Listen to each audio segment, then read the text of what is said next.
औज़ुबिल्लाहिमिनश्शैतानिर्रजीम बिस्मिल्लाहिर्रहमानिर्रहीम। Third semester student के लिए हम एक नए डिजीज़ स्टार्ट करते हैं आज Al-Madina institute of medical science Peshawar से। आज हम पढ़ेंगे amoebic dysentery. First of all मैं आप लोग को थोड़ा सा डिफरेंशिएशन बताऊं कि डायसेंट्री क्या है, डायरिया क्या है या कॉलरा जो है, इस तीनों में डिफरेंस क्या है। तो डायसेंट्री जो होती है, अमीबिक डायसेंट्री या अमीबियासिस, ये इसमें लूज मोशन होता है और लूज मोशन के साथ साथ इसमें स्टूल में म्यूकस भी होता है और ब्लड भी आता है डायसेंट्री में।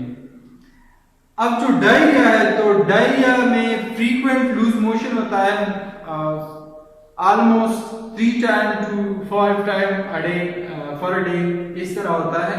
और इसमें नो ब्लड और नो म्यूकस, डायरिया में ब्लड भी नहीं होता और म्यूकस जो है वो भी नहीं होता। डायसेंट्री में ब्लड भी होता है और म्यूकस भी। दूसरी बात कि डायसेंट्री में अक्सर एब्डोमिनल पेन होता है, abdominal discomfort, abdominal cramps. Diarrhoea में ये नहीं होता। अब कॉलरा क्या है, तो कॉलरा जो है वो एक बैक्टीरिया, वो भी बैक्टीरिया काज करता है जिसका नाम है वाइब्रो कॉलरा। और उसका जो स्टूल है वो भी फ्रीक्वेंट लूज मोशन इसमें होता है, लेकिन वाटरी राइस टाइप का होता है। आपने राइस देखा होगा जो वाटर में होते हैं, तो उसी तरह स्टूल पास करेगा पेशेंट को। और इसमें जो है वो भी उसमें म्यूकस में है और नॉट भी, उसमें होता भी है और नहीं भी होता। अब अमीबिक डायसेंट्री के थोड़ा सा इंट्रोडक्शन देखें। Amoebic dysentery is also known as amoebiasis. इसको अमीबियासिस भी कहते हैं। अगर आप लोग के पेपर में आ जाए कि अमीबियासिस एक्सप्लेन अमीबियासिस या डिटेल नोट ऑन अमीबियासिस या right the management of amoebiasis, तो आप लोग कंफ्यूज ना हो, क्योंकि अमीबिक डायसेंट्री एंड अमीबियासिस ये एक ही डिजीज है। Amoebic dysentery is an infection caused by any of the entamoeba group. ये इंटा-अमीबा हिस्टोरिटिका ये एक ग्रुप है बैक्टीरिया का, और वो बैक्टीरिया क्या करता है, अमीबिक डायसेंट्री वो काज करता है। अब एटियोलॉजी देखिए, जो काजेगेटिव ऑर्गेनिज्म होता है, काजेगेटिव पैथोजन जो डिजीज काज करता है वो है इंटा-अमीबा हिस्टोरिटिका। ये एक बैक्टीरिया का नाम है। उस बैक्टीरिया क्या करता है कि वो इंटेस्टाइन में फिर जाता है, colitis information of the colon जो है वो काज करता है और वहाँ सिस्ट कंटेमिनेट हो जाता है और वो अमीबिक डायसेंट्री काज करता है। अब इसके क्लिनिकल फीचर की तरफ आते हैं कि क्या क्या क्लिनिकल प्रेजेंटेशन होता है अमीबिक डायसेंट्री में। तो क्लिनिकल प्रेजेंटेशन जो है वो हमने डिवाइड किया है, वो इंटेस्टाइनल अमीबियासिस में है। Several presentation is following. Number first जो है माइल्ड टू मॉडरेट कोलाइटिस, ये नॉन डायसेंट्रिक कोलाइटिस होता है। मीन कि इसमें कोलोन का इन्फ्लेमेशन अभी तक हुआ नहीं है, माइल्ड टू मॉडरेट है। ये इसमें क्या होता है कि कैरेक्टराइज्ड बाय स्टूल 3 या फ्यू स्टूल पर डे। यहाँ पे देखिए फ्यू स्टूल पर डे, इसमें फ्यू स्टूल पर डे होता है। डेट और सीबी फॉर्म जो सही तरह से नहीं होता, सीबी फॉर्म होता है and have no mucus and blood. उसमें म्यूकस भी नहीं होता क्योंकि ये नॉन डायसेंट्रिक है और ब्लड भी नहीं होता। ये माइल्ड टू मॉडरेट स्टेज है।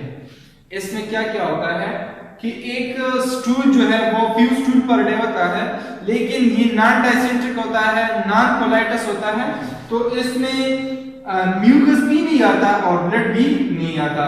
अब इसमें क्या होता है कि मैंने डिफरेंशिएशन में भी स्टार्ट में भी आप लोगों को बताया था कि एब्डोमिनल पेन होता है। इसमें क्या होता है, एब्डोमिनल पेन या एब्डोमिनल डिस्कम्फर्ट जो है, एब्डोमिनल क्रैम्प्स, यहाँ पे जो एब्डोमिनल मसल्स है वो यहाँ पे क्रैम्प्स, स्पज़म हो जाता है, पेशेंट पेन फील करता है। अब फ्लक्चुएंस क्या है, फ्लक्चुएंस ये जो गैस डाइजेस्टिव सिस्टम में जो गैस गुजर जाता है इसको हम फ्लक्चुएंस कहते हैं। तो ये भी एक सिम्टम है, एक साइन है किसका, अमीबिक डायसेंट्री का।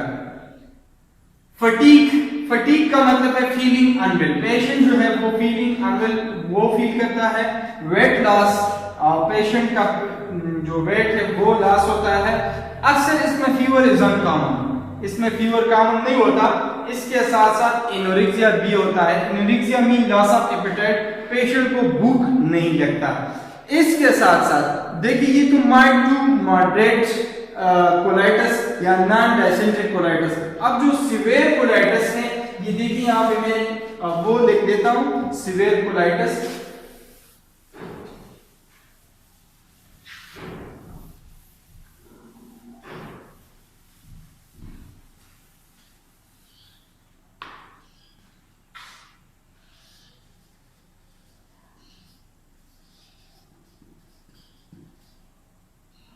सिवियर कोलाइटिस या सिवियर डायसेंट्री जो है, dysenteric colitis also called dysenteric colitis, उसमें क्या होता है कि इसमें characterised by increase number of stool. इसमें फ्यू नंबर ऑफ स्टूल था, इसमें नंबर ऑफ स्टूल क्या होगा, इंक्रीज होगा, increase number of stool.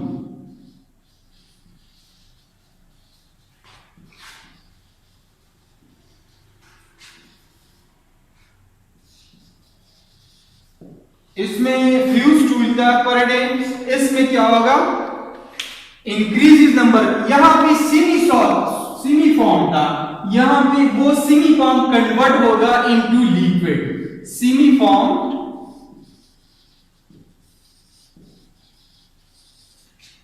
Convert into liquid form, बिल्कुल ये लिक्विड फॉर्म में आ जाएगा। तो उसका इसमें जनरलाइज एब्डोमिनल पेन होगा, जनरलाइज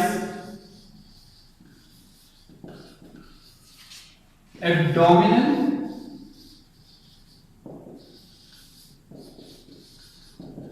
पेन, इसमें एब्डोमिनल पेन होता था। लेकिन अक्सर बाजों का टाइम ऑफ रिमिशन में कंस्टिपेशन होता था। यहां पे जनरलाइज सिवियर कोलाइटिस में जनरलाइज पेन जो है वो होगा और वोमिटिंग होगी। इसके साथ साथ क्या होगी, वोमिटिंग भी होगी सिवियर कोलाइटिस में। ये इसी के साथ साथ वोमिटिंग भी होगा। तो ये डिफरेंट फीचर जो है आप लोग को सिवियर कोलाइटिस में आ जाएगा।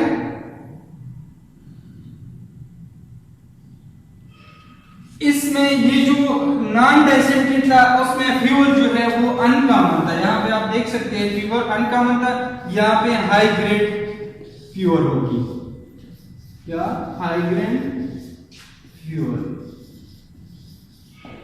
तो ये दोनों में mild to moderate and severe colitis में यही फर्क है कि इसमें mild to moderate clinical feature था, अब ये माइल्ड टू मॉडरेट कन्वर्ट होगा सिवियर फॉर्म में। जिस तरह हम पढ़ते हैं कि एक्यूट एंड क्रॉनिक, तो ये एक्यूट टाइप था और ये क्रॉनिक टाइप है, कोलाइटिस है, इन्फ्लेमेशन ऑफ द कोलन हुआ है यहाँ पे। तो उसमें क्या फिर एब्डोमिनल टेंडरनेस ये भी आ जाएगा, एब्डोमिनल टेंडरनेस।